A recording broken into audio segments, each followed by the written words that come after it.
Good morning, welcome back to Fox's Daily Stories. It's Miss Butler again, and I'm here to read you chapter 19 of Charlie and the Chocolate Factory today. Chapter 19, The Inventing Room, Everlasting Gobstoppers and Hair Toffee. When Mr. Wonka shouted, "Stop the boat!" the Oompa Loompas jammed their oars into the river and backed water furiously. The boat stopped. The Oompa Loompas guided the boat alongside the red door. On the door it said, "Inventing Room, Private, Keep Out." Mr. Wonka took a key from his pocket, leaned over the side of the boat and put the key in the keyhole. "This is the most important room in the entire factory," he said. "All my most secret new inventions are cooking and simmering in here. Old Fickelgruber would give his front teeth to be allowed inside, just for 3 minutes. So would Prodnose and Slugworth, and all the other rotten chocolate makers. But now, listen to me. I want no messing about when you go in, no touching, no meddling, and no tasting. Is that agreed?" "Yes, yes," the children cried. "We won't touch a thing." "Up to now," Mr. Wonka said, "nobody else, not even an Oompa Loompa, has ever been allowed in here." He opened the door and stepped out of the boat into the room. The 4 children and their parents all scrambled after him. "Don't touch," shouted Mr. Wonka, "and don't knock anything over." Charlie Bucket stared around the gigantic room in which he now found himself. The place was like a witch's kitchen. All about him, black metal pots were boiling and bubbling on huge stoves, and kettles were hissing, and pans were sizzling, and strange iron machines were clanking and spluttering, and there were pipes running all over the ceiling and walls, and the whole place was filled with smoke and steam and delicious, rich smells. Mr. Wonka himself had suddenly become even more excited than usual, and anyone could see that this was the room he loved best of all. He was hopping about among the saucepans and the machines like a child among Christmas presents, not knowing which thing to look at first. He lifted the lid from a huge pot and took a sniff. Then he rushed over and he dipped a finger into a barrel of sticky yellow stuff, and he had a taste. Then he skipped across to one of the machines and turned 6 knobs this way and that.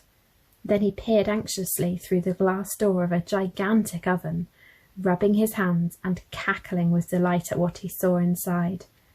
Then he ran over to another machine, a small shiny affair that kept going foot, foot, foot, foot, foot, and every time it went foot, a large green marble dropped out of it into a basket on the floor.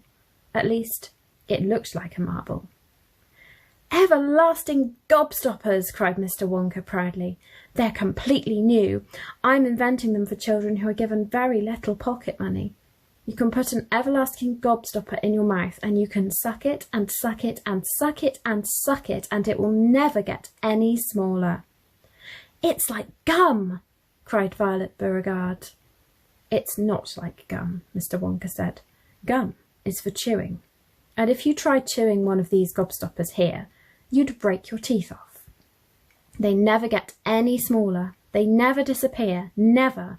At least, I don't think they do. There's one of them being tested at this very moment in the testing room next door. An Oompa Loompa is sucking it.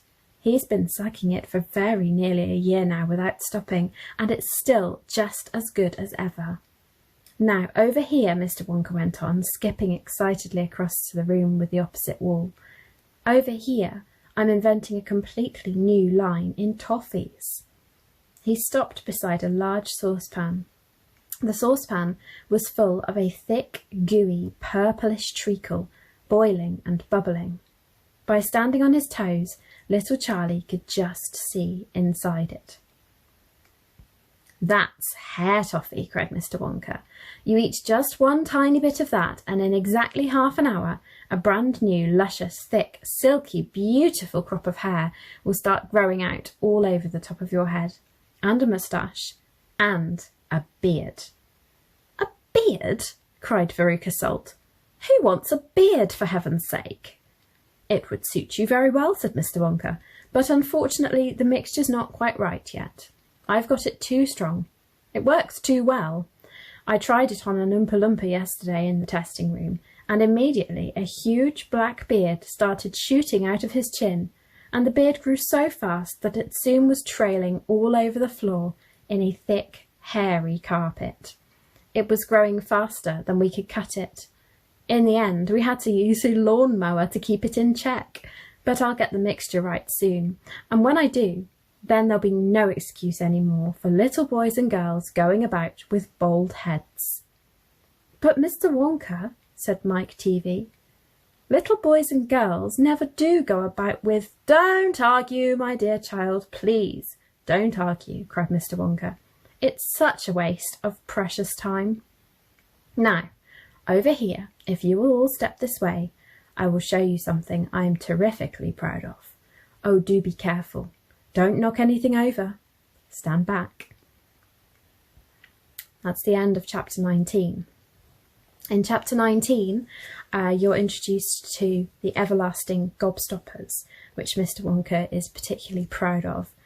My question for you today, my creative challenge for you, is I want you to think about what food or what treat you would make last forever if you could. What would you have everlasting? I think I'd make everlasting ice cream that doesn't melt. What about you? Hopefully you will tune in again tomorrow. I really hope you're enjoying these stories and can't wait to see you all again soon. Take care. Bye bye.